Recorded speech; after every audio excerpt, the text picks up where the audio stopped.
കോഴിക്കോട് മാളിക്കടവ് തണ്ണീർപ്പന്തൽ റോഡിലെ കുഴി എണ്ണി വിഷമം പറയാനാണ് ഈ ഓണത്തിനും നാട്ടുകാരുടെ വിധി. പരാതി പറഞ്ഞ് മടുത്തു. ഒടുവിൽ മനുഷ്യാവകാശ കമ്മീഷൻ വരെ ഇടപെട്ടു. എന്നിട്ടും അധികൃതരിൽ നിന്ന് നാളെ ശരിയാക്കാം എന്ന സ്ഥിരം പല്ലവി മാത്രം.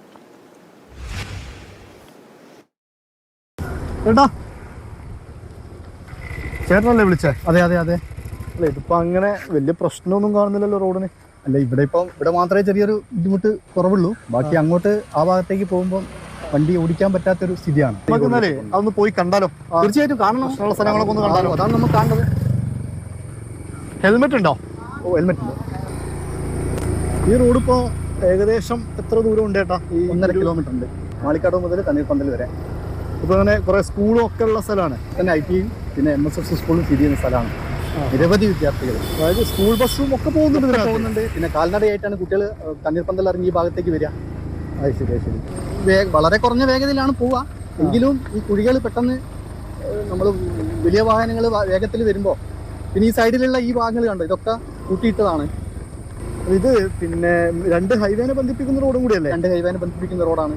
അതുപോലെ തന്നെ മൈത്ര ഹോസ്പിറ്റൽ, ബാലുശ്ശേരി ആ ഭാഗത്ത് വരുന്ന നിരവധി രോഗികൾ, അത്രയും വേഗത്തിലാണ് വാഹനങ്ങൾ പോവാ. ആംബുലൻസ് പോകുന്നതാണല്ലോ. അതും കൂടി നിറഞ്ഞ റോഡാകുമ്പോൾ ഭയങ്കര പ്രയാസം ഉണ്ടാക്കുന്നത്. ഇന്നിപ്പോ മനുഷ്യാവകാശ കമ്മീഷനൊക്കെ പിന്നെ കേസ് എടുത്തിട്ടുണ്ടല്ലേ? സ്വമേധയാ കേസ് എടുത്തിരുന്നു. അന്ന് അത്രയും ഒരു ആൾക്കാർക്ക് നടക്കാൻ പോലും പറ്റാത്തൊരവസ്ഥയായിരുന്നു. വാഹനങ്ങൾക്ക് ഒട്ടും പോകാൻ കഴിയില്ല.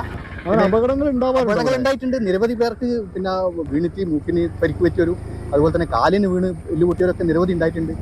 കുറഞ്ഞ ആൾക്കാരെ പരാതിപ്പെടുന്നുള്ളൂ. രാത്രി കാലങ്ങളിലൊന്നും വെളിച്ചം കുറവായിരിക്കും.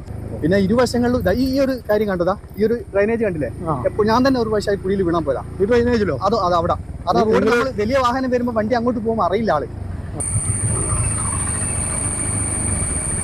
ഓഫീസിൽ നിന്ന് വന്നാലേ ആദ്യത്തെ പണി ഇതാ.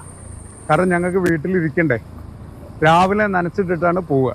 എന്നും മഴ പെയ്തോട്ടെ എന്നുള്ളതാണ് ഞങ്ങളെ പ്രാർത്ഥന. എന്നാൽ ഞങ്ങൾക്ക് ഈ പൊടീൻ്റെ ശല്യം കുറയും. കാരണം വീട്ടിലുള്ള ആൾക്കാർക്ക് ആസ്മ പ്രശ്നങ്ങൾ.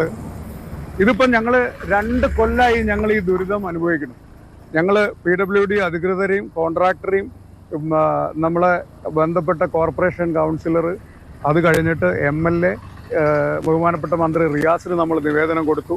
എല്ലതും ചെയ്തിട്ടും ഇതുവരെ ഇതിന് ഒരു പരിഹാരം ആരുടെ സൈഡിൽ നിന്നും ഉണ്ടായില്ല. ഇപ്പം മഴ കഴിഞ്ഞു. ഇപ്പം അവർ പറയണത് എന്താ വെച്ചാൽ ഇത് കോൺട്രാക്ടറുടെ കയ്യിൽ മിക്സിംഗ് മെഷീൻ ഇല്ല എന്നുള്ളതാണ് ഇപ്പോഴത്തെ കാരണം പറയുന്നത്. കഴിഞ്ഞ ജനുവരിയിൽ ഇത് ടെൻഡർ ആയതാണ്. 6 മാസം കൊണ്ട് 1.5 കിലോമീറ്റർ ടാർ ചെയ്യാൻ നമ്മളെ അധികൃതർക്ക് കഴിയുന്നില്ലെങ്കിൽ പിന്നെ എന്തിനാണ് നമ്മൾ ഇങ്ങനെ ഒരു സംവിധാനം വെച്ചിട്ട് മുന്നോട്ട് പോകുന്നത്? ചെറിയ മോനുള്ളതാണ്. മോനെയും പൊടി പാറിയിട്ട് ഞങ്ങൾ ഇതാ വാതിലൊക്കെ അടച്ചിട്ടിട്ടിരിക്കുക. ഇങ്ങനെ വെള്ളം ഒഴിച്ച എത്ര സമയം ഞങ്ങൾ ഇങ്ങനെ ഇവിടെ ഇരിക്കും. അത് കരിങ്കൽ പൊടിയാണ് ഇത് മുഴുവൻ. എനിക്കെന്താ ന്യൂമോണിയ പിടിച്ചിട്ട് ഞാൻ ഡിസ്ചാർജായി വന്നിട്ട് കുറച്ചായിട്ടേ ഉള്ളൂ.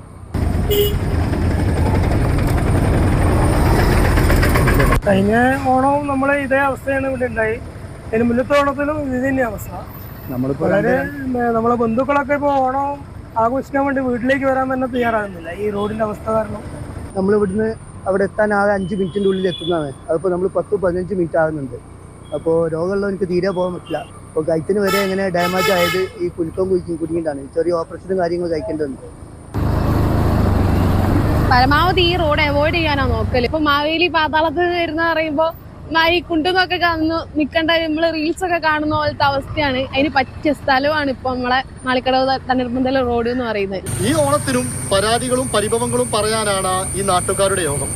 അടുത്ത ഓണത്തിനെങ്കിലും ഈ റോഡൊന്ന് ശരിയാക്കി കൊടുക്കണേ സർക്കാർ. തണ്ണീർപ്പന്തൽ മാളിക്കടവ് റോഡിൽ നിന്നും ക്യാമറമാൻ വേണുവിനൊപ്പം ഇംതിയാസ് കരീം, മാതൃഭൂമി ന്യൂസ്, കോഴിക്കോട്.